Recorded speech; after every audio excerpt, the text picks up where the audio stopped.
Am I not on? Oh. Apparently I left my mic on and I turned it off. Thank God that he muted it during worship. Otherwise, you would have heard a whole lot of not good.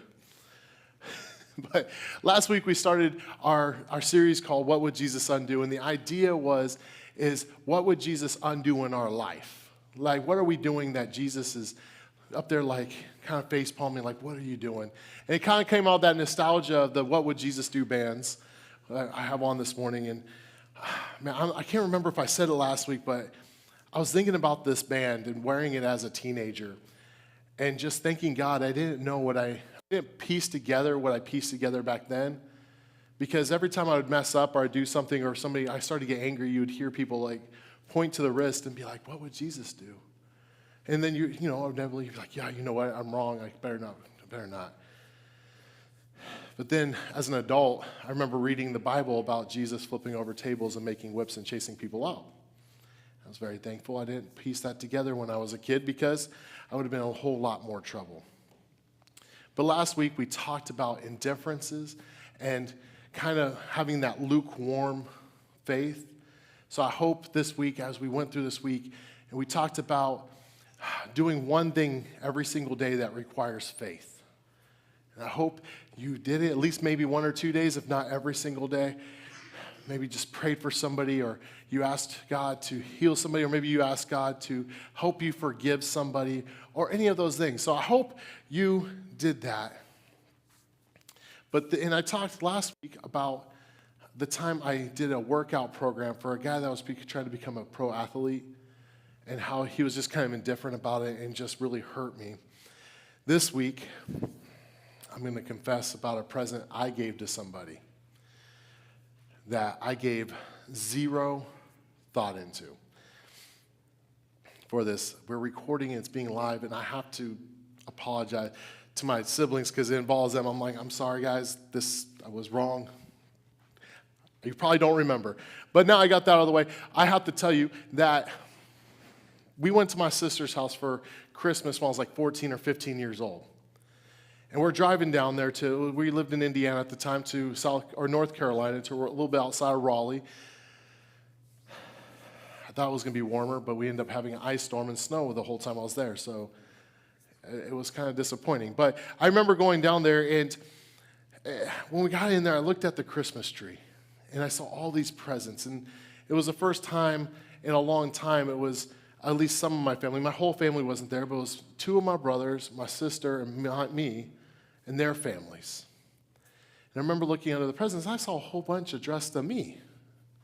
And I said, I didn't buy anybody anything.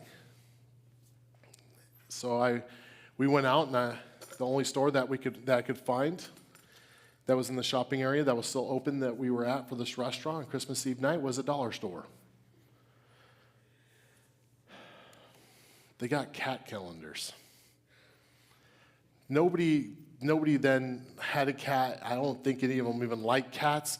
But I got cat calendars for them. And I remember sitting here thinking, oh man, at least I got them something, right? Like I got them a cat calendar. They opened it up, and the look on their faces was interesting. But the present didn't really mean anything to them. There was no thought. It wasn't like something they'd been wanting. It wasn't something that was meaningful. It wasn't something that I actually put thought into. It was just a present that cost $1. And it was kind of empty. It was like an empty token, right? And that present to them, those presents to them, was kind of hollow. It didn't really mean anything. And it was more meant to make me feel better and release me from the guilt for forgetting to get them any presents. Again, I'm sorry, guys. Okay, now we can just get past that. I've never actually told them about this, so it's kind of funny. But what we're talking today is, what would Jesus undo? He would undo hollow worship. He would undo hollow worship. And I know we talked about worship a couple weeks ago, and we talked about coming to God with the right heart. right? Like we talked about Cain and Abel and how Cain came to God with sin and not being able to take care of that sin.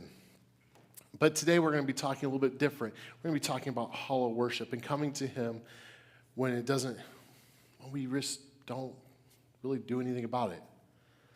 Today we're going to be looking in Matthew 15. If you all want to read your Bible, open your Bibles up, Matthew 15. We're going to start in 1.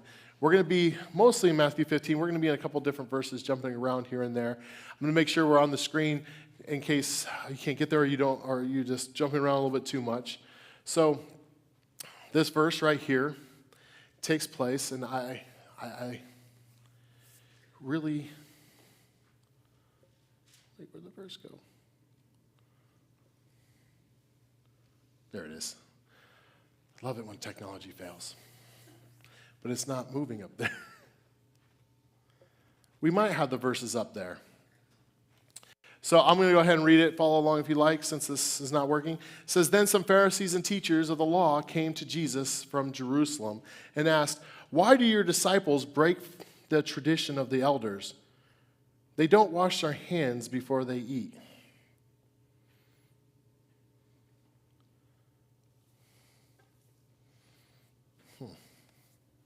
See, the Pharisees were a little obsessed with cleanliness. They were more obsessed with spiritual cleanliness, ceremonial cleanliness. And see, there was two categories, right, in the Pharisees. You had clean, and then you had unclean. There's like no in between. There's no gray area. There's no, I'm becoming more redeemed. I'm helping out a little bit different. No, there was clean or unclean. If you're unclean, you can't be around them. And see, there's all this stuff as well. And like, it wasn't just people that were clean or unclean. It was animals, foods, and things. Being unclean was also contagious. It was transferable. Like skin disease, belly discharge, a dead body, a pig, a mouse, shellfish, catfish, all this stuff was unclean. And if something unclean touched you, you were then unclean. So let's look at it this way. So if, let's say, somebody instantly put bacon on my plate and I picked it up to remove it during my meal, I'm unclean. If I didn't realize it, I went and hugged my wife or give her a kiss when I got home, she's now unclean. If she went to tuck the kids into bed and then she touched them, now they're unclean, and it just goes on and on and on until you break the cleanliness, until you got clean, ceremonial clean. And how did you become unclean? The youth pastor in me is going to come out a little bit right now. I'm going to ask you all to participate with me. You ready for this? This is how you became clean. So you had to take a little bit of water. They called it a quarter of a log. The best way to put it is about eggshell and a half. So very little water, right? So that's what you got to do, and this is what I'm going to ask you all to do with me. You got to put your hands like this, okay? Now, you have to make sure you flare the elbows out, so it's kind of like this. Kind of look goofy, like you're trying to pray goofy. So you're like this, and then somebody has to take water, right, and pour it over your hands. So now, kind of water goes on there. And then you have to take it and rub your fists like this and kind of shake it off. That's what you have to do.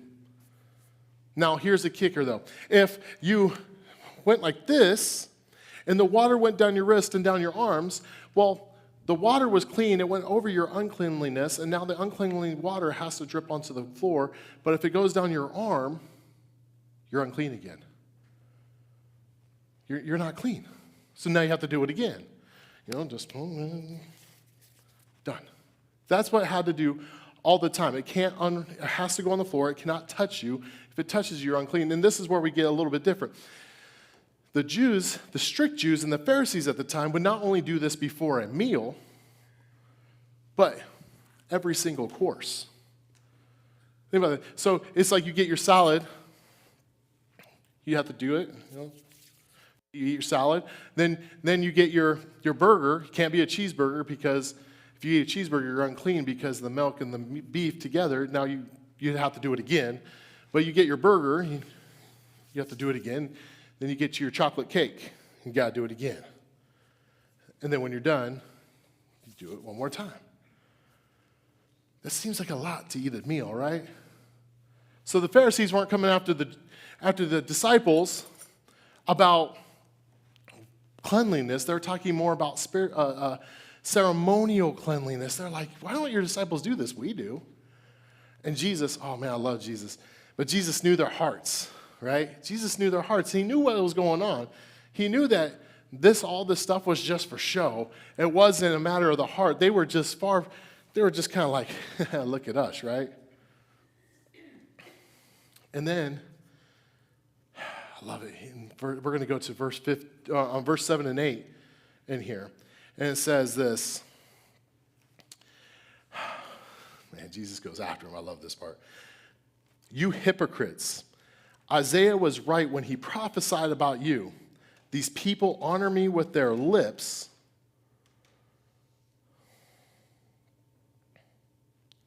but their hearts are far from me.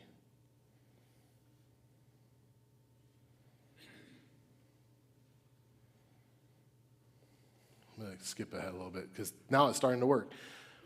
I'm not going to lie. If somebody came up to me and said, hey, the Bible prophesied about you, personally, I'd be like, really? That's pretty cool.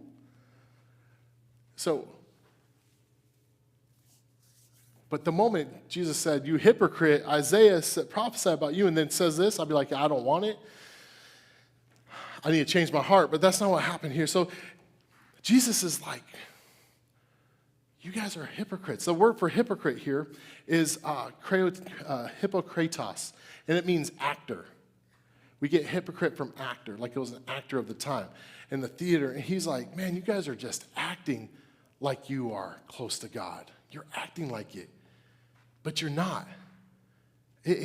Your hearts are so hollow. Your worship is empty, hollow, and vain. Jesus is like, you do all this stuff, but your hearts are so far away from me. Brings us to the point is when we praise God only externally, our hearts are far from God. When we only go external and not internal, we're far away from God like the Pharisees. There's no substance to our worship.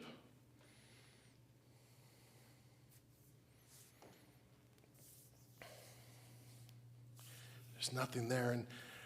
And sometimes it could be about the style of worship or anything else. And it kind of gets me to, well, what kind of worship is right? You know, when we're talking about music, what style of worship is right? When I was growing up, my church did much, the church I grew up in was much like our praise and worship time. They did hymns every once in a while, but it was very much like this, and this is what I grew up with. And I thought it was good. But then, when I was a young adult, I went to this church called Faith Community. And they worshiped a little bit different. And you walk into the sanctuary, and I remember I went to their young adults, and their young adult service, their worship was very much like our praise and worship, right? And it was very good. And so they're like, Chris, come to our Sunday morning service. Come to our Sunday morning service. I was like, you know what? I had this Sunday off. I used to play on a worship team at the time. I said, I got this Sunday morning off. I'm going to come check it out. Let's go ahead. I'll just check it out. So I walked into the sanctuary, and something I've never seen before was the entire sanctuary was lined with flags of the world.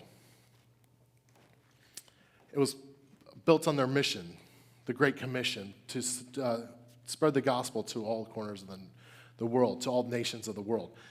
And that's how they visualized it, is they had flags from every single nation. It was a pretty big sanctuary. I thought that was pretty cool. So I went and sat down. And when worship started, everybody stood up, and it was very, very much like normal. And all of a sudden, about 3 or 4 people hopped up with these ribbons. And not like the ribbons you put in your hair or on a present. These ribbons were about 10 feet long. And they started about 3 feet wide, and they tapered off to a point. And these people were running through the aisles with these ribbons. I was like, okay, that's a bit distracting, but okay, they're getting into it. Some people were up dancing and all around the room, just dancing, just the worship music going, they're dancing, and it's going so on and so on. And then they brought out this thing I had too much experience with called a tambourine. And there was like 40 of these throughout the entire sanctuary. I don't know where they got them. I think they hid them because I can't keep a beat with one. I tried this week while I was practicing my sermon. I'm like, okay, I can do it. Nope, not even going to try. But they had these tambourines, and they were going nuts, and everybody was just this loud and a little bit chaotic, but it was moving. It was much different than I ever been around. It was much different than I ever experienced. And see, then there was another church I was at that we had they had the moving lights, and the room was pitch black, and they just had stage lights and moving lights and fog, and it was a whole lot different. And another church I went to just did just hymns. And that's what they did. They stood up and they did just hymns. Got me thinking, which one was right? Which one of these styles of worship was right? And here's the thing. All of them were, or none of them. They could be either or. It could be right or it can't be right. The reason I say that is worship is not about the style of music, but the condition of our heart. So if they are worshiping God with their full heart, passionate, giving God everything that they are, it's either that's right.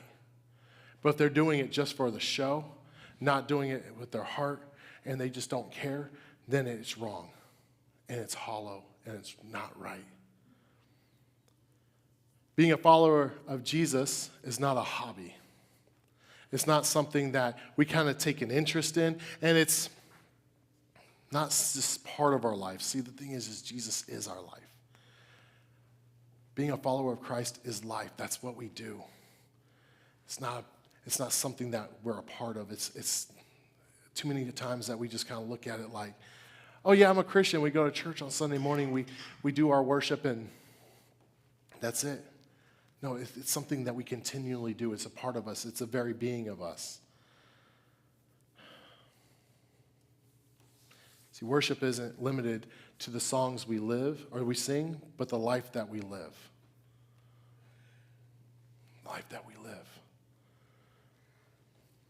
Our very life is worship to God. The way we live our life is worship to God. What we do every day is worship to God. But we better make sure we're doing things right? It's like we talked about a couple weeks ago. My friend that can't lift up his voice because he has a weak voice and he will get out of breath and probably pass out. His worship to God is his work ethic, making sure that he goes over and above, that he is doing everything for God. And he's putting God as a part of his work, a part of his life. It is his life, and he expresses that way. But worship isn't limited to the songs we live, but it's the life that we live. We have to remember that. How do we express our worship, though? How do we do it? I'm going to see if I can get this on so we can make sure we keep it up there. Hopefully this works. Nope. All right. Just going to have to remember, maybe take some notes. Here's how we do it. How do we express our worship? Sometimes we bow in reverence. Sometimes we bow in reverence. It says this in Psalms 95:6, come let us bow down. But it doesn't just stop there. It says, let us kneel before the Lord our Maker. Sometimes we bow, but you know what? We also will kneel in submission. And you know, we better get used to it because here's the thing. We will be, this is practice for us because one day every single knee will bow and every tongue will confess. So we'll bow in worship. We can lift our hands. When we're worshiping, we can lift our hands. And here's a verse that goes along with that in Psalm 63:4. I will praise you as long as I live, and I will lift, and in your name I will lift my hands. We can lift our hands. It's a sign of surrender. We're surrendering ourselves to God. When we're in worship, it doesn't matter if it's singing or we're just walking through or we're worshiping God and reading His Word. Maybe we're praying. We can just lift our hands like, God, I give you everything.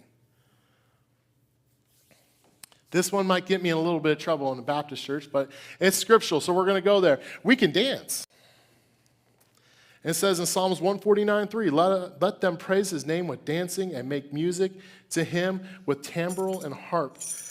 I don't know what a timbrel is, but I'm going to say it's probably a tambourine, so apparently they were right in those moments with all the 20 tambourines. But we can kind of dance around. It's like when our favorite team wins the Super Bowl or another event. Like, the first thing I did when the Steelers won the Super Bowl years ago was I popped off my chair and I was like dancing around saying, this is it, because, it's been a while since they won, so I was very excited. But if we can do that for our sporting event, when we are praising God, we can get up and we can kind of move around a little bit. Sometimes we worship with a sacrifice of praise. Hebrews 13:15 says this, through Jesus, therefore, let us continually offer to God a sacrifice of praise, the fruit of the lips that openly profess His name. See, here's the thing. We worship Him when we feel Him. We worship Him when we don't. We worship Him when we're joyful, and we worship Him when we're low. I'm going to ask the praise team to come back up as we go through the last couple. But when I was a personal trainer, I don't know how many times I heard people say, hey, Chris, I don't feel like working out today, or I'm not motivated today. And I tell them, you know what? You come in and you work out harder. So when we don't feel like worshiping, I'm going to tell you, when you come into worship, you worship harder. You give God more. You push into Him even more. Because here's the thing. When we come to Him when we don't feel like it, and we feel low, and we press in even harder, we're basically telling our flesh, you have no power. I am going to submit you to God's will, because the flesh doesn't want you to worship God, but your soul does. So when we go and we worship God even more, even push in even harder when we don't feel like it, we're training our flesh to say, I'm going to do God's will and not your will. So we push in even when we don't feel like it. And daily, we lay down our lives as an act of worship. Romans 12:1 says this, therefore I urge you, brothers and sisters, to view God's mercy, to offer your bodies as a living sacrifice, holy and pleasing to God. This is your true and proper worship. When we tell our flesh no, when we live how God wants us to live, when we press in when we don't feel like it, when we do this, we are honoring God. We're acting in worship.